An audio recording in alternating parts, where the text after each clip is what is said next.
So now that we got our cowl mounts all fixed up in the last video, we got a beautiful spring afternoon here to get started on checking the Babbit bearings for clearance. If you're unfamiliar with these engines, they don't have a modern insert bearing that you could just pop out and pop a new one in. And they don't have a pressurized oiling system. Their main and rod bearings are poured, molten metal poured in, and then they're machined down to fit the crank. There should be some shims under the main caps and the rod caps so that you can adjust as the bearing material wears away. All right, for the front main bearing, those two nuts hold it in. That one there, there's one way back there, which to get to it properly, we need this out of the way, which is distributor shaft, so the distributor needs to come out.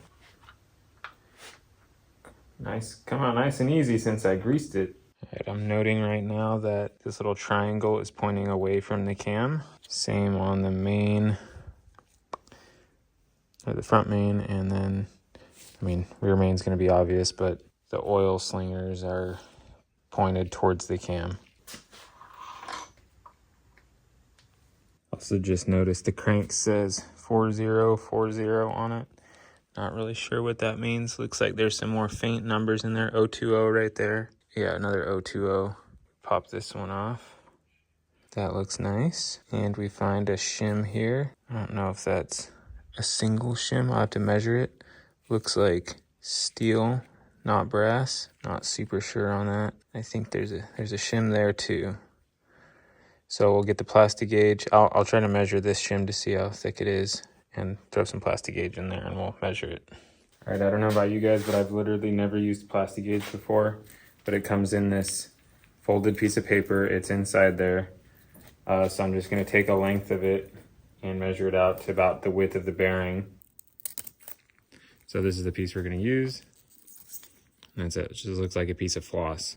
Guess you just lay it on there. I don't know, that might be too long, like it might squeeze out the ends, but we'll see what happens. And then we have our cap. I mean, that looks nice to me. I don't know Babbits, but it seems like that's a good clean surface. The crank looks nice. Measured this shim and it's at maybe 3 or 4 thousandths or so. I visually cannot see that there's multiple layers there. I'm pretty sure it's only a single shim. This on this side looks the same. So I'm assuming it's a single shim on each side of about 3 or 4 thousandths. So we'll put our bolts back in and then we're gonna torque this to 50 foot-pounds and then we'll take it back apart and see what the plastic gauge looks like. You don't know today, right? You just clean the mower. 50, now we gotta take it off. Dang it, dropped the shim, but that plastic gauge spread out. Right, after looking at this for a while, I think we're at 18 thousandths clearance about. Shims are measuring at 4 thousandths, which everything I'm reading says they should be in stacks of 2 thousandths, but I cannot see 2 there. I've tried using a razor blade on the edge and I can't get it to separate it. Pretty sure this is a single and there's one on the other side too. So if we take off one of these, it should drop this 2 thousandths and then we should be around 15 thousandths, which is the upper end of the clearance. So probably take off both and we're down to like maybe 14, 13 thousandths. All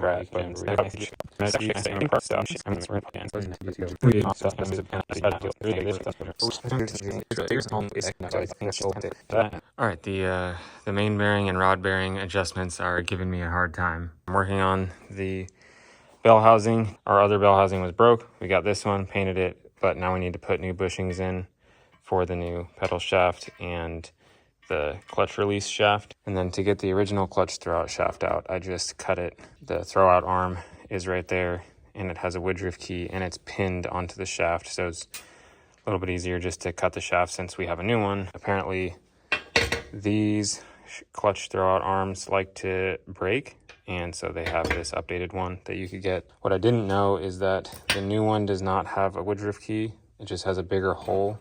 So trying to find a bolt 5/16 fits in there. I just need a shorter bolt, and also had to drill out that to fit a bigger bolt. So that will go on there.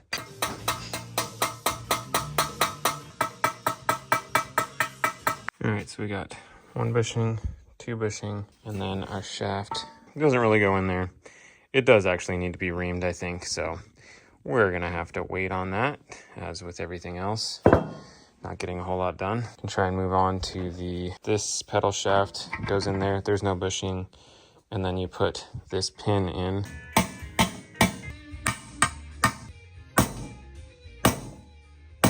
We're gonna solve this problem with the bushings needing to be reamed. And I was looking online, and you don't necessarily need to use a reamer apparently.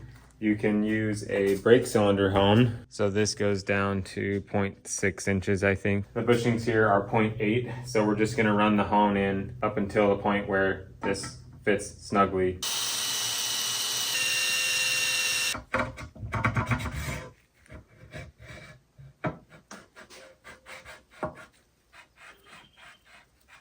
All right, clutch pedal shaft is in there. I don't really know how tight it should be, but it feels pretty good right there. Grease it up and it'll work itself in, I guess. So here's the pedals. We need new bushings. It's about to pull them out. And we have, noticing this. This is the clutch arm, whatever you call it, all loose in there.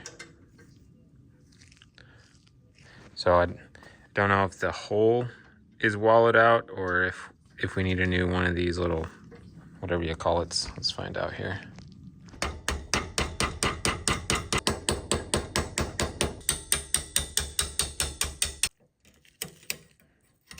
We got to replace the grease zerks, and I can't get a hold of them, so I'm just going to cut them off.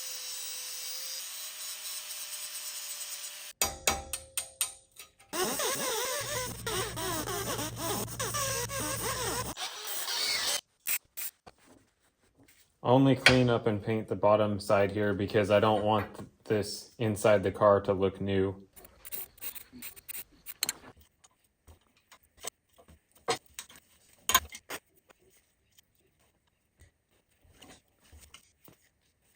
See, they're meeting in the middle in there.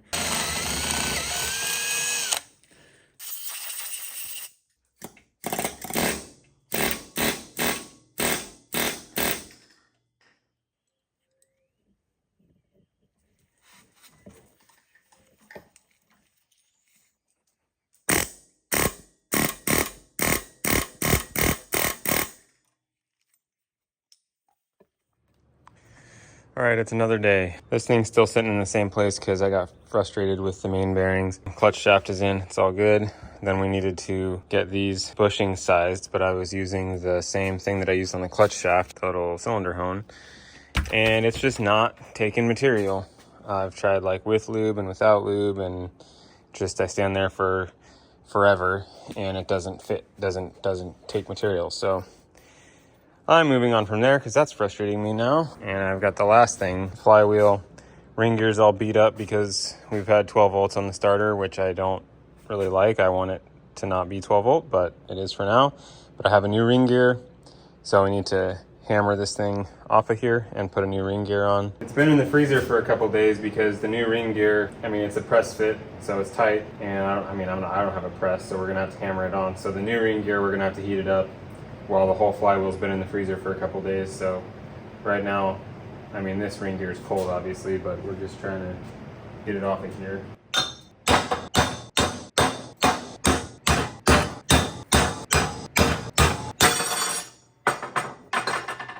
You can see it's pretty chewed up there.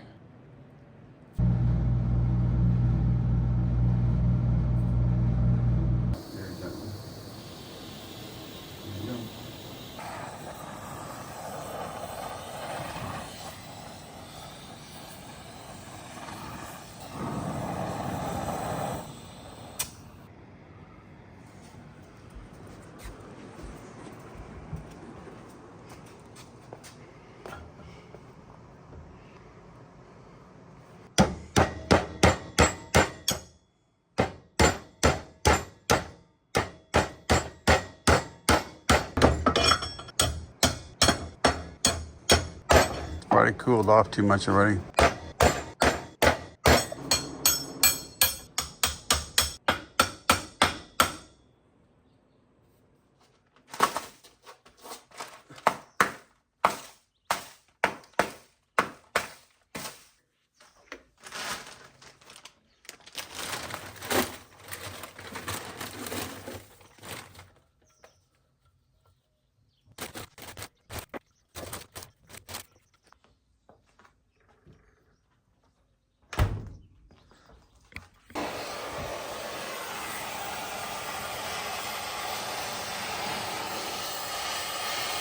We're at just over 500 degrees on the ring gear there.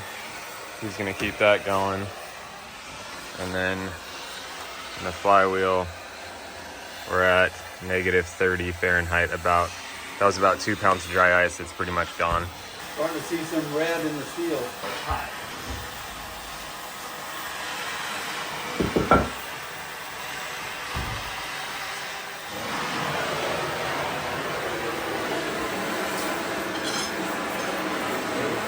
Slept right on. Drop right on. It just fell on. We still probably got an 1/8 of an inch gap on it. Do we need more? Yeah, that's it. That's it. Right there, huh? All right, so flywheel's at negative 30, and the ring gear's at 500, and you can still see there's a little gap. So once it cools off, or once the temperatures even out, see it's already getting tight.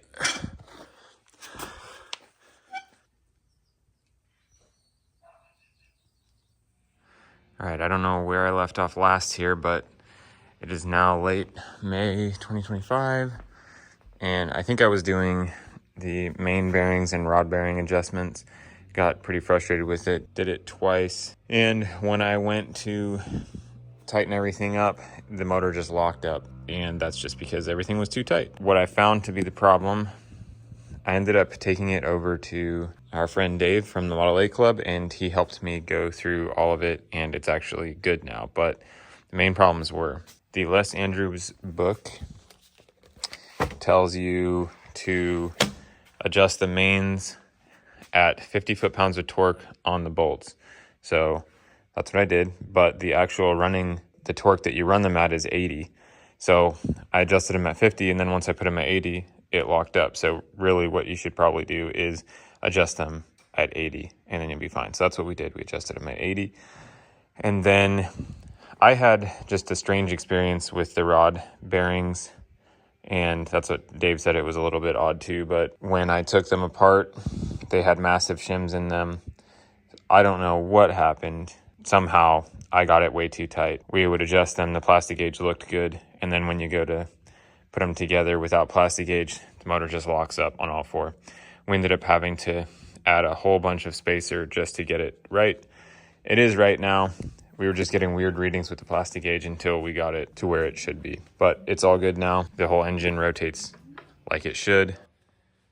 Feels great now. So that's good news, because now we're at a point where we can just start putting everything back together. There's nothing really that needs to be repaired anymore. And as you can see, the block looks pretty good. My dad took the time to paint it for me. So while I've been working, he's cleaned out the whole valve train area and painted the block all Ford green.